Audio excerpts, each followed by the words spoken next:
Hello all, my name is Jermaine Thomas and this is my WalkAway story.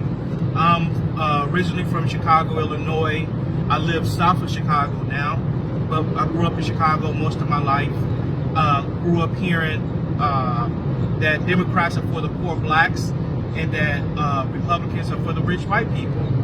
And then you look out at your community and you begin to realize that what you were told is not really true. And you begin to research and you begin to ask questions and you begin to realize, like, hey, we don't vote Republican in the hood. In cities like Chicago, it's a Democratic stronghold. And we voted for Democrats for generations. You know, it's a generational thing to vote Democrat. And at times, without question, you know, not as informed as we should be about the policies and the issues. And at most times we vote against our own best interests in cities like Chicago. And on top of that, Chicago is slated as one of the most corrupt cities in the United States, on top of the violence and on top of the lack of economic opportunities for communities of color. And the only people that seem to have the seat at the table, you know, are the unions and private land investors, you know, and companies, you know, but the ordinary men and women don't have a seat at the table. You go talk to your alderman and you find out that, you know, a year or two later, your alderman is corrupt, you know, and Jesse Jackson Jr., you know, stealing from his constituents. And so it's just a cesspool of corruption and backroom deals. And that's been my encounter and understanding in Chicago politics. You have city workers being forced to sell fundraising tickets for the Democratic Party. And, you know, so these are the type of things that goes on in Chicago. I know all about the inside stuff of what's happening, you know, in what we call the Democratic machine in Chicago. You know, they have perpetuated policies that have kept communities of color in perpetual cycles of poverty. We don't vote Republican in the hood. And then you had a brother, Pastor Corey Brooks, who decided to vote, you know, break away from the generational mindset and voted for Governor Ronner at the time, and got really critical, got criticized, and, you know, called everything. I've been called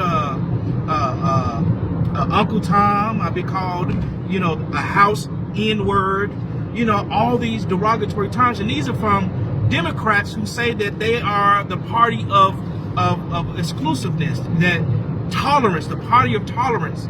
But yet the rhetoric, you know, and the vitriol that comes my way or other people that voted, that are conservatives or voted for Republicans, you know, that's the type of attack that we get.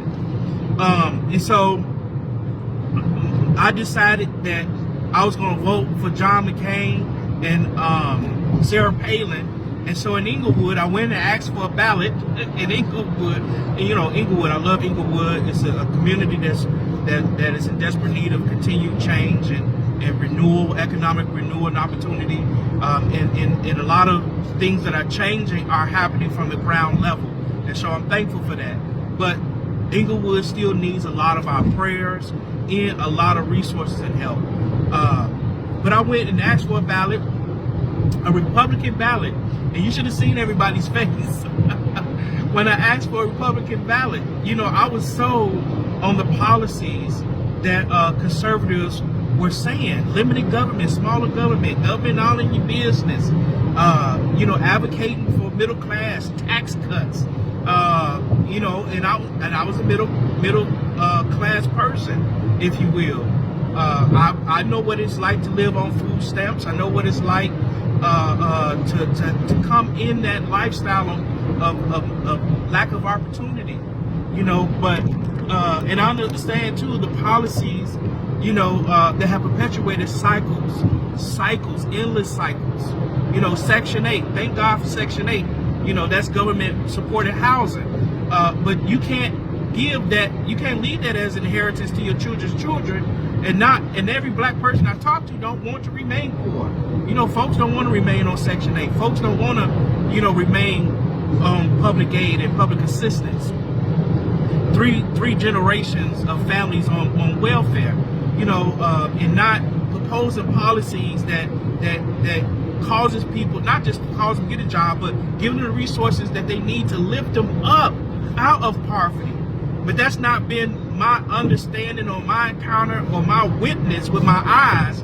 The policies that came from the Democratic Party, they get up and they come to our churches and they make all these promises, and then you find out a year later that this politician is just as corrupt as the rest of them. You know, Chicago is one of the most corrupt cities in the United States, on top of no economic opportunities for communities of color. So, you know, it's a no-brainer for me in support for Trump, the economy, Trump's policies, and the Trump administration, and remembering the forgotten men and women of this country. And his support among African Americans, I tell you, is growing. People are not as open or as forthright as I am in my support for Trump. You know, I'll blast MAGA on my Facebook page real quick in support of Trump. But I have had African American people, even people in my own family, come to me and say, I voted for Trump. And I'll be like surprised, like, what? So when they tell you the numbers of African Americans that support Trump, you need to multiply that, because there ain't nobody called me for no polls.